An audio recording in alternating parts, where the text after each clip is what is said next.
Hi, this is Scott Garibay, and today I want to talk about Dungeons and Dragons, and I want to talk about the spell Detect Evil and Good. All right, so when we play our player characters, if we're fortunate in our there are group, if we're fortunate, we have a cleric in our group, right? There's a big debate in Dungeons and Dragons about the core four. Some teams will not even allow some groups of players, right? Some player groups will not even allow the core four to not be covered, right? You have to have a wizard, you have to have a cleric, you have to have a fighter, and you have to have a wizard, right? Now, some people are like, oh, wizard can be, you can sub that out with sorcerer or warlock, that's no problem.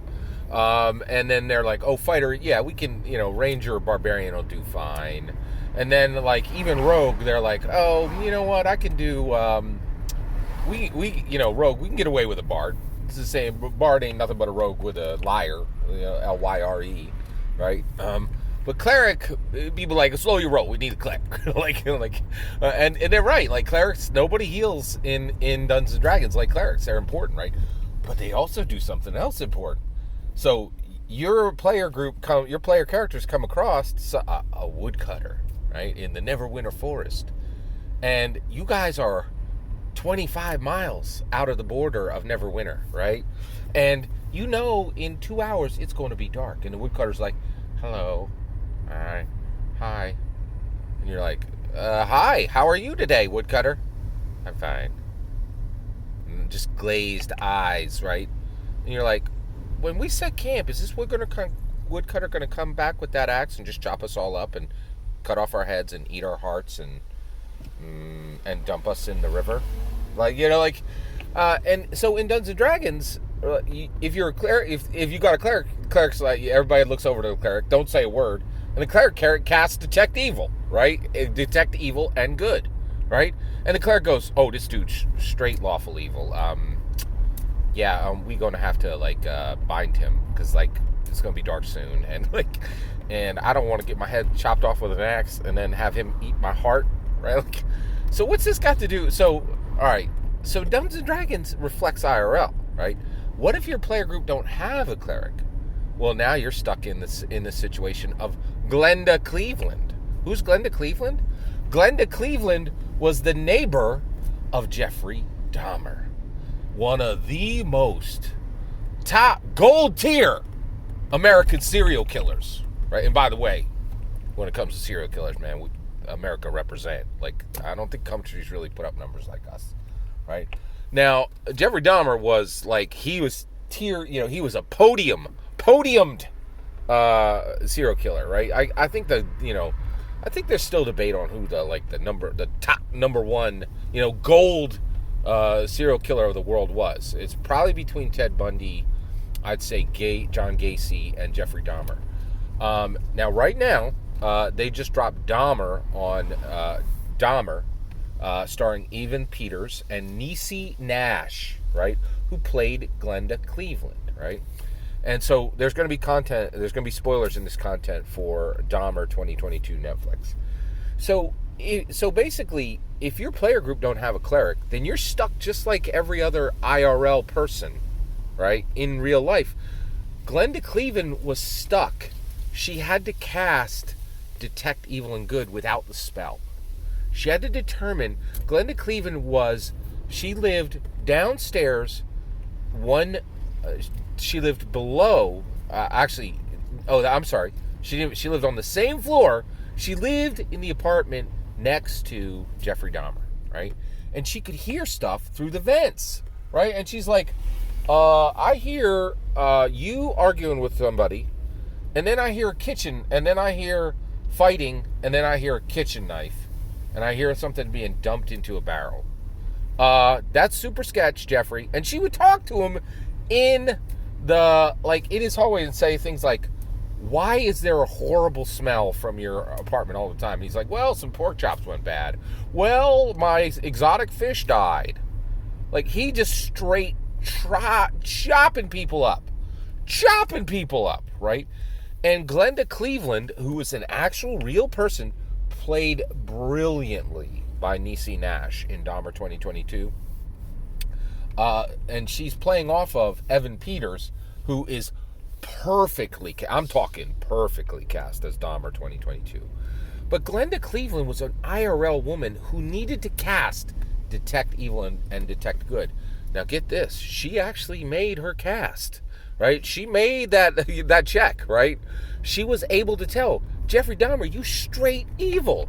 And she called the police again and again and said, there's a dude next to my apartment who is chopping people up. And they did not believe her. She accurately detected evil and good, right? She's like, you definitely not good. You definitely chaotic evil, right? And she knew. She could tell. Now, what were the clues, right? The movie is hyper-focused on saying this is everything Jeffrey Dahmer was. Which one of these elements made him a straight murdering psychopath, right? And there's a list in the movie of things that make him a straight murdering thing that may have been the component or element that made him a straight murdering psycho, right? So what were they? Well, let's do the list. He was a smoker. Disdain for your own body. Well, he was a white entitled man. I've read books on. I read the entire series of the Times. They used to have these big hardback books of the Times, and I think it was 12. I read all 12 of like these serial killer books that they had, and they said that almost nothing, determined that you would be a psychopathic serial killer than you were a white entitled male. Like Dahmer was a white entitled male, right? So right there, just put that on the shelf, right? Smoker, white entitled male. What was next? His father taught him taxidermy as a child, right? They would pick up roadkill and then they would just poke through the organs of dead possums and raccoons. Maybe you shouldn't put a corpse in front of an 8-year-old, right? So basically, weird biological experiments with your father when you are 8. Put that right there, okay? Like, might be one of the reasons why you end up being a serial psychopathic evil killer, right?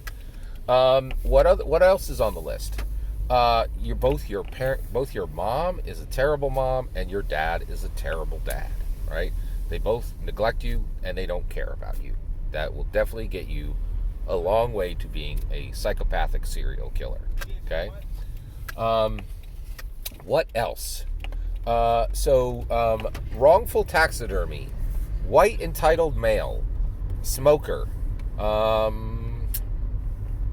think that's it, right? I think that was the list, right? And you're like, and once you see this Dahmer film, you're like, oh man, I'm going to have to put all these on the list. All these are going on the list of the next time I see a person with these check boxes. I'm going to be like, maybe we stay in a public place, right? And so in Dungeons and Dragons, Dungeons and Dragons is a map for life. It is a map for life. It's like you needs to have somebody close who can detect evil and good. Glenda Cleveland was the cleric that lived next to Jeffrey Dahmer, and she saw his evilness, right?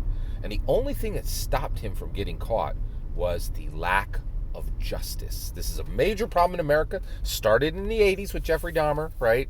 And we're still dealing with it in 2022, right? Justice for some, right? Some people get to call the police, and the police hop to it, and they're like, skibbity scoop scoop. Did something happen to you? And the rest of us are like, oh yeah, this terrible thing happened to me. We don't even bother calling because we know there's not going to be any justice delivered for us.